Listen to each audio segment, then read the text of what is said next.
So personally, in my experience, and part of why I wanted to really explore this was because to this day, even though I am a sexuality and pleasure educator is my title I've given myself, I know for a fact that my parents struggle with explaining what I do.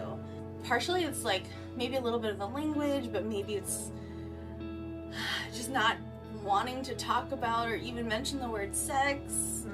So I would love to hear about what your experiences were like, either at home, in school, or church, with sex education. I have this particular memory of a family party where all of my extended family were in a room together, except the kids. The kids go play somewhere else, but they were all watching the O.J. Simpson sex tape together at a family party, which is just not anything I've ever heard from other people around how they interact with their family. Yeah. So it's I think from at least my mom's side, it's a bit open about sex, though they're basically you can do whatever you want as long as you're married.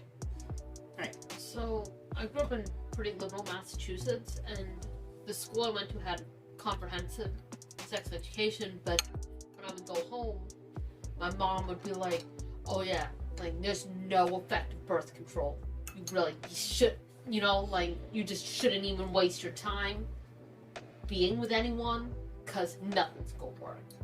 To echo what you said, I learned everything mostly in school through a generic sex education, where you watch a video of a person giving birth. It's not anything you see in film from what I experienced, where they're putting a condom on a banana or anything. Right. Oh, yes, But it was just very about the anatomy, the anatomy, and then also talking about birth and pregnancy, and then different forms of protection. For myself, I was definitely questioning my identity. I didn't feel anything that I learned was a reflection of me, didn't represent me.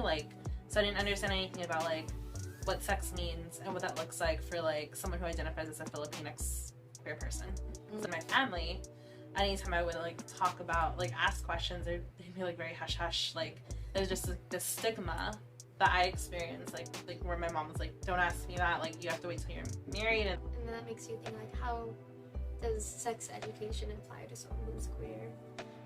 So with my parents, mostly my mom told me at a young age that I couldn't be in a relationship until after college. So basically until I'm 30, because that was her. She lost her virginity when she was married to my dad, and had me when I'm her first child and only daughter, and had me when she was 37.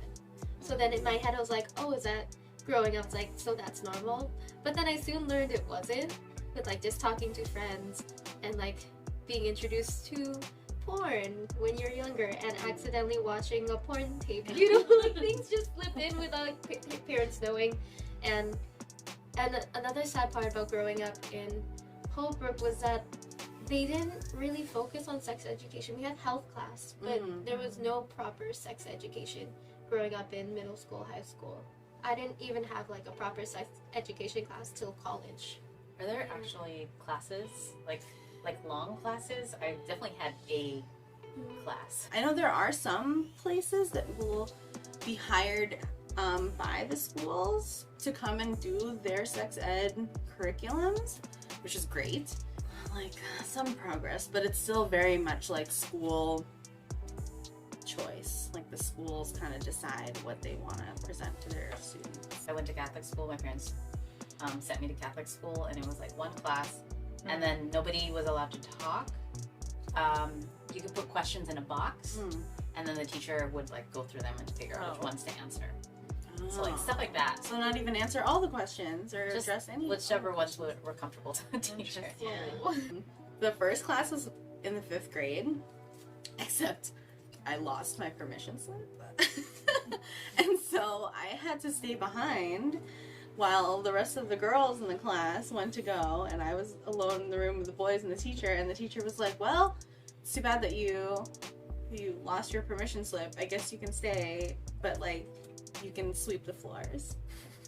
That's literally what happened. So I didn't have another opportunity until I moved to a different school in the 6th grade, and that's when we got the packs with a pad and a tampon, and it was like, this is all you're gonna learn was about the menstrual cycle, and that was it. That's all I got.